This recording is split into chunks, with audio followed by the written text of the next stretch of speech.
Mr. Murali, Pillai.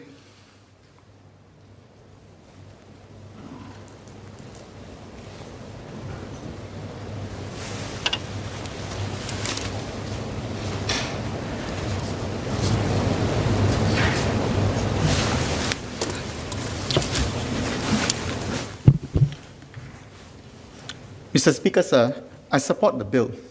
The logic behind it is compelling. The current proposal presents an opportunity to arbitrage. We can make more with our capital in our reserves, generating returns to fund our social programs as compared to the cost of borrowing. So it makes sense to borrow under these prevailing circumstances where there's low interest rate and we enjoy a good credit rating. Notwithstanding that, circumstances can change, and in that regard, I'm happy to note the government's safeguards built into this bill. One safeguard is that the infrastructural developments must last for at least 50 years. I listened intently to the speech of the Honourable Member, Associate Professor James Lim, when he argued that infrastructure should be extended to not just hard infrastructure, but also soft infrastructure. And by that, he meant an investment in health, education, accumulation of knowledge, human capital. While I listen to him, I think there's a lot of agreement, as opposed to disagreement, on the need to invest in these areas. In fact, if we were to reflect back on how the government has been investing in these areas, things like Skills Future, building more hospitals, schools, you can see that that is also part of what the governing party is doing, investing in soft infrastructure. The focus of this bill, however, is financing infrastructure. And this is where we need to be careful, because we're talking about sending a bill to our children, our children's children to settle.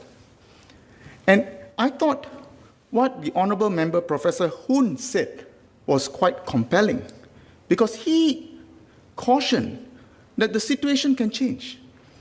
There could be a situation whereby the safe interest rate, in his words, can increase. And this is where I think the rub lies. What are the infrastructure developments we should send to be settled by our children and our children's children?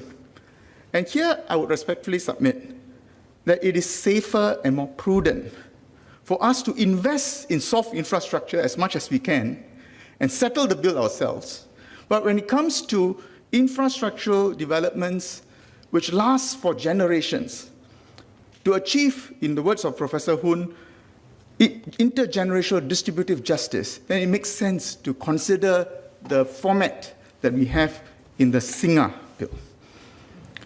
There are two other safeguards which I thought was laudatory: the gross borrowing limit of $90 billion, which is about 20% of our Singapore's GDP, as well as the interest threshold of $5 billion per year. And this limits the government's ability to borrow if interest rates goes up.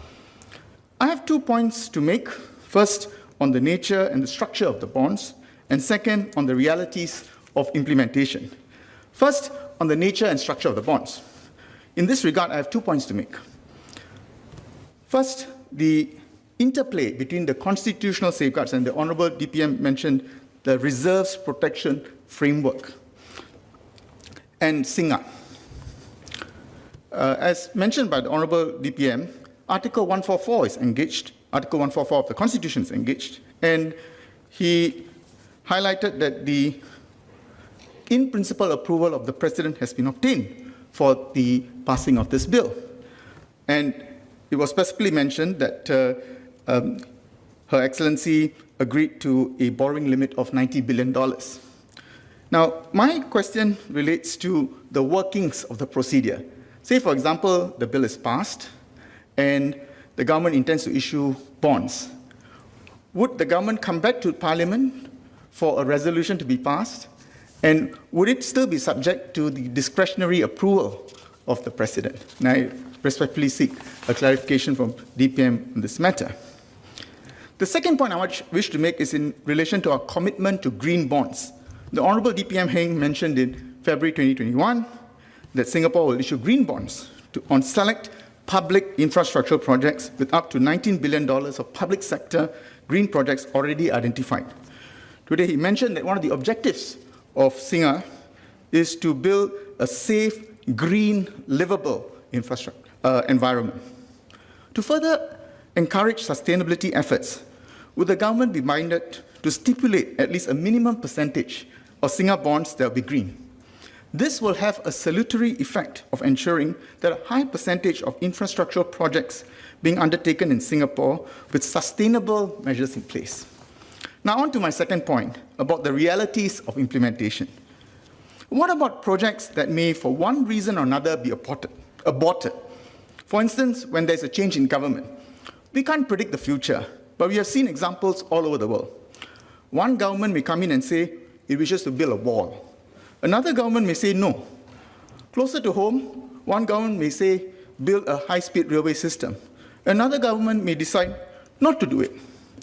Would it not be prudent to work in a requirement that the government of the day, which wishes to abandon infrastructural projects funded by Singa bonds, must ensure that it's able to finance the abortive costs from its current revenue? So I conclude. The logic behind this bill is compelling, but I sense nervousness in the speeches of the honourable members, such as Mr. Edward Chia, Mr. Liang Yinghua, and Ms. Fumiha. And it's understandable, because borrowing always entails a risk, just as the fruits of spending are always alluring. But I'm satisfied that the safeguards that the Honourable DPM highlighted are safeguards that will stand us in good stead. So notwithstanding my comments, sir, I support the bill.